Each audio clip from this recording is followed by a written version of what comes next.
राजगढ़ जिले के ग्राम मोतीपुरा में प्रतिवर्षानुसार इस वर्ष भी अजीब मुशान सालाना जलसा का आयोजन रखा गया। इस आयोजन में मध्य प्रदेश के समस्त मुस्लिम समुदाय के लोग शामिल हुए। इस आयोजन में हजरत मौलाना अबू रेहान साहब खजराना इंदौर, मौलाना तसव्वुर साहब चौपाटी पीतमपुर, हजरत मौलाना मुफ्ती जियाउल्लाह साहब मस्जिद तर्जुमे वाली भोपाल, मदरसा खदीजातुल कुबरा बनात सदर फरीअतुल्लाह साहब मोतीपुरा ने मौजूद लोगों को संबोधित किया। मंडावर से हुक्म प्रजापति की रिपोर्ट। पर कब्र में सोना कोई मामूली बात, वो भी जिंदा आदमी को।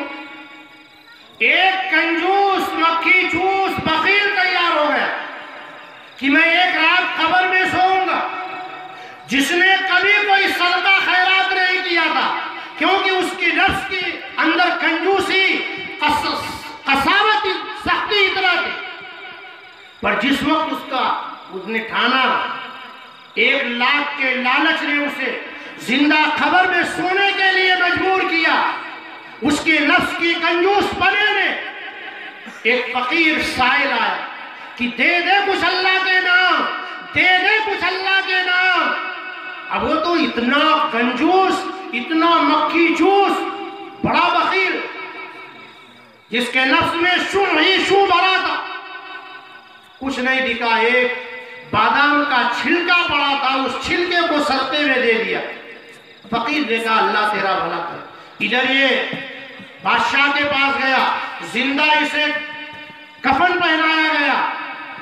इसका जनाजा जिंदा था तो जनाजा तो होगी नहीं, जिंदे पे इसको उठाया गया और कब्र में लिटा करके पर्दा लगाया गया, मिट्टी डाली गई। जैसे ही आंख बंद करके उसमें पड़ा था, सुर सुर, वो जो हदीस में आया 90 या 99 अज़द है, ऐसी काली कैली, ऐसी बदशक्ल सूरत वाले होंगे, जरूर निकाले। अल्लाह ताला हम सबको कहने से ज़्यादा अमल की तौफीक नसीब फरमाए। कहने और सुनने में जो कमियाँ कोताहियाँ हुई हो, अल्लाह महज अपने फजल व करम से माफ़ फरमाए। वाक़िअ दावाना अल्हम्दुलिल्लाहि रब्बिल आलमीन। अस्सलाम। हज़रत इंशाअल्लाह ख़त्म जलालैन शरीफ फरमाएंगे। इससे कबल के मैं मदरसा खदीजातुल कुबरा बनात का छोटा सा तारुफ कराता हूँ कि ये मदरसा शक्ल के एतबार से तो इसी साल का है, मगर हम 4 साल से खिदमत अंजाम दे रहे हैं। ये मदरसा जो यहाँ पर आया है, इससे पहले कि दूसरे मदरसे में, दूसरे इदारे में हम काम कर रहे थे। बाहर के मदरसा खदीजातुल कुबरा बनात के अंदर 180 बच्चियाँ दारुल इकामा में मौजूद हैं और तकरीबन 70 बच्चियाँ गांव से पढ़ने आती हैं। उनका क़याम नहीं होता है, बल्कि एक वक्त का काम ज़रूर होता है। मोहतरम हज़रात, मदरसे के अंदर अरबी अव्वल, अरबी दोम और अरबी सोम और अरबी चहारुम का नज़्म इस साल पूरा होने जा रहा है। जैसा कि अभी आपके सामने हज़रत जलालैन शरीफ का ख़त्म फरमाएंगे। आइंदा इंशाअल्लाह रमज़ान के बाद शव्वाल से बुखारी शरीफ का दर्स होगा। मदरसे के अंदर 11 मुअल्लिमात की शक्ल में मदरसा कायम दायम है और मदरसे के बाहर का जो स्टाफ है वो भी 11 का है।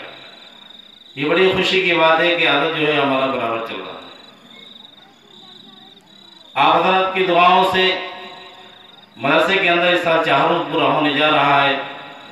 तमाम हज़रात से मोहतरमाना दरख्वास्त है कि जिस तरीके से मदरसा का चल रहा है, आइंदा इंशाअल्लाह बुखारी शरीफ का दर्स होगा। तमाम हज़रात दुआ फरमाएं।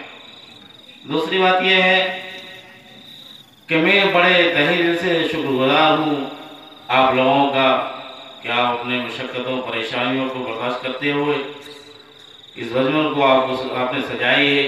और बड़ा ही शुक्रगुजार हूँ उलमाए इकराम का कि मेरी अदना सी दावत पर आप हज़रात ने लब्बैक कही।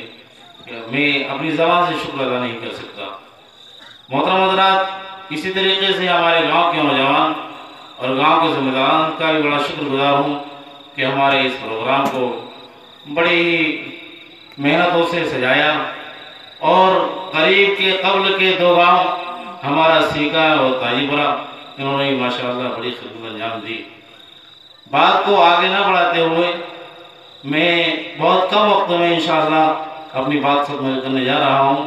دعا فرمائیں جن حضرات کا جو ہے میں نے شکر ادا کیا ہے، اللہ تعالیٰ ان کو جزائے خیر عطا فرمائے۔ السلام علیکم۔ جزاک اللہ ہے وہ تفسیر کے ساتھ ہو رہا ہے۔ اللہ کے نبی صلی اللہ علیہ وسلم کا جو منصب، آپ کے آنے کا منصب، آپ کے مبعوث ہونے کا منصب جو اللہ تعالیٰ نے بتایا ہے، وہ یہ ہے کہ ہم نے آپ کو اس لیے مبعوث کیا ہے، آپ کو اس لیے بھیجا ہے کہ آپ اللہ کی کتاب کی تلاوت کریں گے، اور ساتھ ساتھ تلاوت کرنے کے آپ لوگوں کو اس کی حکمت کی باتیں، اس کی تفسیر کی، اس کی آیات کی تفسیر بھی لوگوں کو بتائیں گے۔ اور اس کے ساتھ ساتھ تیسرا منصب جو آپ صلی اللہ علیہ وسلم کا بیان کیا گیا، اس میں یہ تھا کہ آپ صلی اللہ علیہ وسلم لوگوں کا تزکیہ کریں گے۔ کہا ان کے اندر جو برائیاں پیدا ہو جائیں گی، بد اخلاقیاں آ جائیں گی، آپ کتاب کے ذریعے سے، قرآن کے ذریعے سے، اس کی تعلیمات کے ذریعے سے آپ ان کا تزکیہ کریں گے۔ آج اس بستی کے لیے بڑے شرف کا مقام ہے، بڑے عزت کا مقام ہے۔ ہمارے یہاں کتاب اللہ کی تلاوت کی تعلیم تو ہوتی ہے، مدارس چونکہ اکثر تعداد جو ہے وہ مکاتب کی شکل میں ہے یا مدارس کی شکل میں ہے، لیکن وہاں پر قرآن پاک اکثر جگہ ایسا ہے، اکثر جگہ ایسی ہیں کہ جہاں پر قرآن پاک صرف تلاوت کی حیثیت تک پڑھایا جاتا ہے۔ اور لیکن اس بستی کو، اس مدرسے کو، یہاں کے پڑھنے والی طالبات کو یہ شرف اور عزت حاصل ہے کہ ان بچیوں نے قرآن پاک کو پڑھا ہے۔ کیسے پڑھا ہے؟ تلاوت کے ساتھ بھی پڑھا ہے، اور تعلیم کتاب، اس کا علم بھی آپ نے ان بچیوں نے حاصل کیا۔ ان کے اساتذہ نے، معلمات نے ان کو بتایا کہ اللہ تعالیٰ اس کتاب سے چاہتا کیا ہے، منشا کیا ہے اللہ تبارک و تعالیٰ کا، اور اللہ تعالیٰ نے یہ آیتیں اتاری ہیں، نازل کی ہیں، کیوں نازل کی ہیں؟ او بھائی صاحب، اللہ تبارک و تعالیٰ کی طرف سے یہ کتاب نازل ہوئی اللہ کے نبی صلی اللہ علیہ وسلم پر، اور حضور اکرم صلی اللہ علیہ وسلم کے 3 اہم کام جو بتائے گئے، اللہ تعالیٰ نے ان اہم کاموں میں 2 کاموں کو ادا کرنے کی اللہ نے توفیق عطا فرمائی، اور تیسرا کام بھی یہاں کی معلمات انجام دیتی ہیں، ان بچیوں کو اخلاق